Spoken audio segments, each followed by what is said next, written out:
Magluto tayo ng mixed seafoods, guys. Yan lang, meron tayong pusit, alimasag, konting tahong, saka hipon. Lalagyan lang natin ng maraming bawang at butter. Yan, try natin. Nagpakulo na tayo dito ng tawag mais. Tapos i-blanch na natin dyan yung mga seafoods natin. Unahin natin i-blanch itong pusit natin. Yan. Mabilis lang yan. Tayo madaling maluto yan, mga kagudloks. Pagka na-blanch na yan, medyo kinapalan natin yung hiwa kasi lumiliit pagka naluluto. Mamaya iluluto pa naman natin yung sa sauce, kaya mabilis lang. Pagkulo niyan, pwede na ulit. Para hindi siya kumunat. So yan, pwede na yan.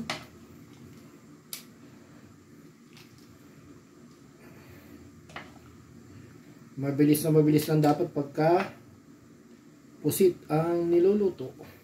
Yan. Alright. Sunod natin tong hipon natin, mga gudloks. Para tamang-tama yung naglalasa na yung mais dyan.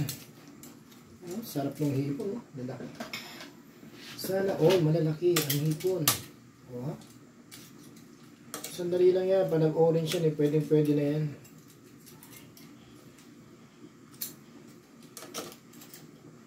Dapat ganito yung biniling hipon nung pinag-orderan ko nung nakaraan para hindi nakakaya ipamigay.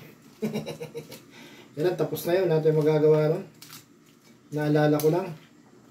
Magkano lang to? Magkano pinambili ko ng hipon doon? Lalaki pa, di ba? So, ganyan din yan. Pagka nag-orange yan, pwede na rin yan. Kasi iluluto pa natin yan mamaya. Pangit yan pag na-overcook. So, pwede natin tanggalin. Ito mo yan. Para hindi siya ma-overcook. No. Tapos yung pinaglagaan nito, pwede natin pansabaw yan mamaya. Alright. Ikaw ba, matapon.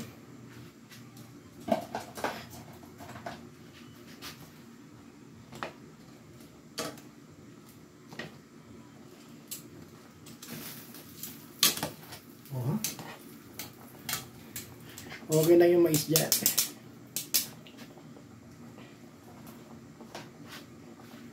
Ang next ay ang tahong, mga kagudloks. Lasang-malasa na yan. Lasang-malasa na yung ating sabaw. Kasi lahat ng lasa ng mga seafood pinaglagayan natin, nandyan na. So, yan, medyo matagal-tagal itong video natin ngayon. Pero okay lang yan. So, yan, pwede na yan. Kumulo na at luto na yan. Ito, hindi pa. Bubuka. Bubuka ang tahong. Yan, tapos natin, set aside lang natin.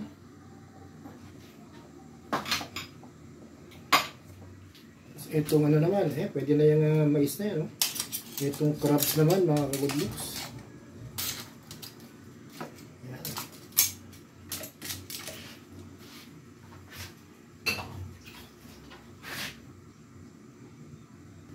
Lutuin lang natin na sandali para mamaya hatiin na lang natin sa gitna yan. Tapos, lutuin na natin siya sa sauce niya. So, pwede na yan. Luto na natin siya ng 2 minutes. Pwede natin tanggalin. Binalagyan natin.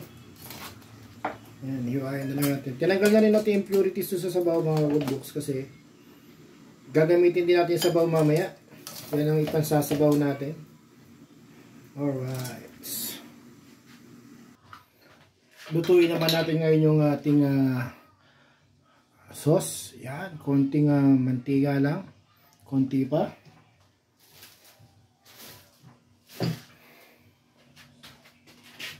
At luprituin mo natin konti yung bawang. Bago natin lagay yung garlic, ay yung ano, para hindi mababagsan. Bago natin lagay yung butter. Ayan. Spread out lang natin yung oil. Ganyan na mga goodlook. Lagyan natin yung bawang habang hindi masyadong mainit. Hindi ko pala nalakas yung apoy, sorry. Kaya pala ang tagal. Ayan na. At pagka medyo mag-golden brown yan, saka natin ihalo yung butter. Ayan. Mekos-mekos na natin yung bawang para hindi masunog.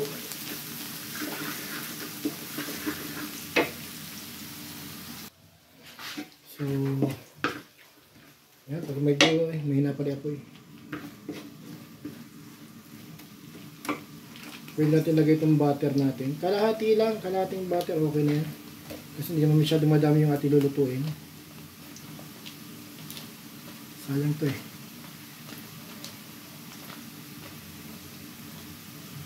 Yan. Turog.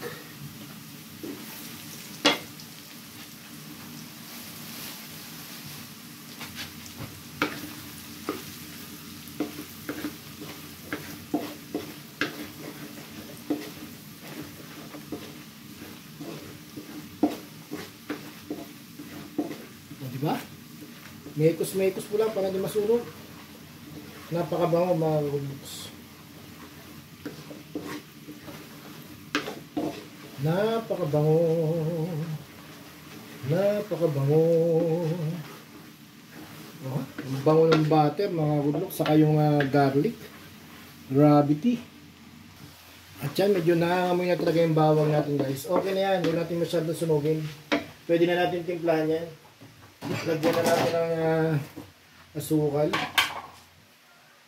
Alright. Kahit isa lang. Kalahati. Ayan. Pagkalagay mo, ininaan lang natin apoy para hindi masunog yung bawang. Nalo na natin dyan yung asukal. Lagyan na natin ng pambansang oyster sauce, mga kalublooks. Not sponsored yan, pero masarap kasi. Kaya, bahala na kayo dyan. Tapos konting-konting toyo lang. Konting dark soy sauce lang. Konti lang.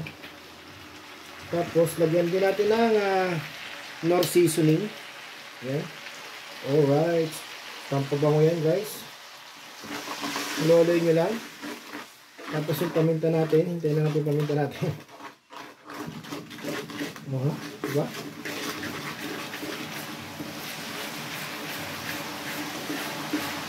Gusto nag-caramelize yan, eh. Bango. Bango. Lagyan lang natin ng konti sabaw. Yung pinaglagaan natin kanina. Hindi mo na kailangan ubusin. Yan. Diba? Tsura. Pakuluin lang natin yan. Alright. Lagyan na rin natin ng paminta mga kagoodlooks para alam yun pampadumi, diba? Isa pa. Ayan, bali 4 na paminta. 4 na piso. Alright. Pinakpan pa. Mekos lang. Mekos. Okay lang yan. Nagdagan pa natin ito sa sabaw. Kasi lalapot naman yan. May cornstarch styron mixture. Alright. Ayan na, kumulo na. Pwede na natin ilagay itong ating mga seafoods. Ayan, taba-taba ng aligin ng alimasag. Lagyan na natin yan.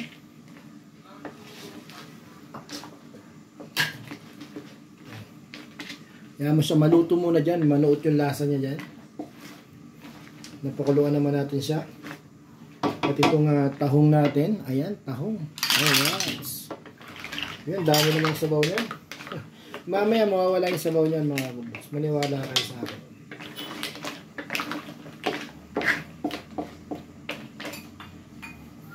Tapos haluin lang natin itong ating cornstarch and water mixture. Parang pumangit ang itsura. Kulang sa kulang sa toyo Tikman nga natin lasa.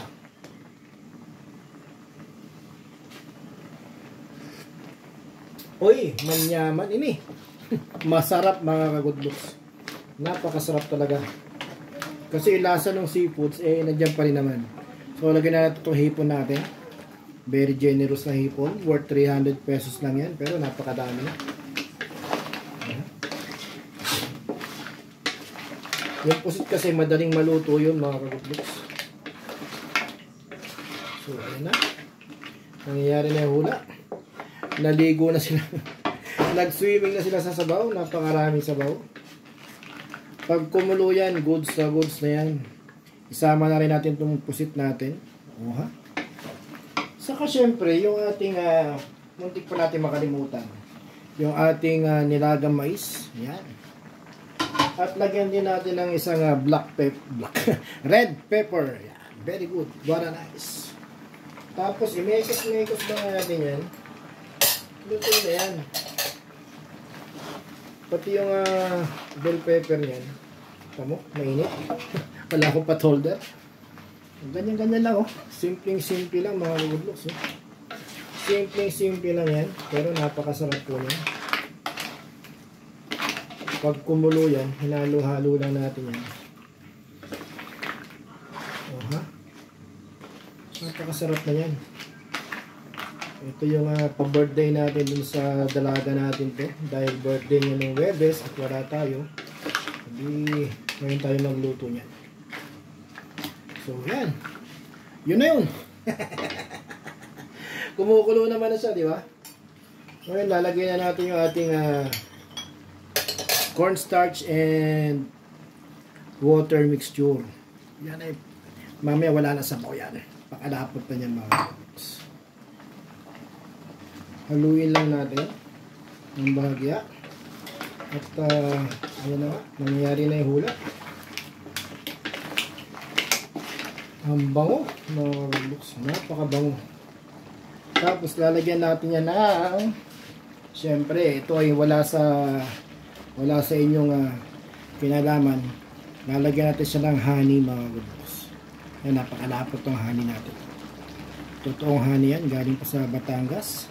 Sa Balete, Batangas. Ayan, ang honey, lemon, garlic, mixed seafoods. Alright, sarap.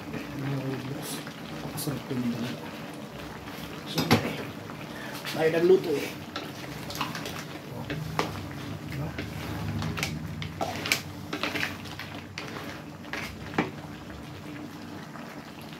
At nangyayari na ngayong hula.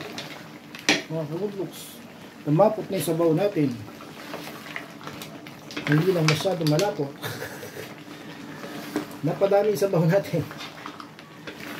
Ayan, malapot na. So, pwede na yan. Medyo may sarsa-sarsa. Kasi gusto nila yan. May request nila. May sabaw daw. May sarsa ng konti. Kaya mag-plating na tayo mga goods. Mag-plating na tayo. Ayos na yan. Goods na yan. Pwede natin patayin. So, dito na tayo mag-plating. So, tayo ating yan. Ang ating hipon. Natanggal ang ulo. Alright. Yan. I-video na natin yan mga goods. Oh, diba? Oh, ha? Ang liit ng ating sandok. Maliit ang ating sandok. Alright. So, di ba? Ang dumi. Ang dumi ng ating pagkaka-plating. Hindi yata maganda yung ating anggulo.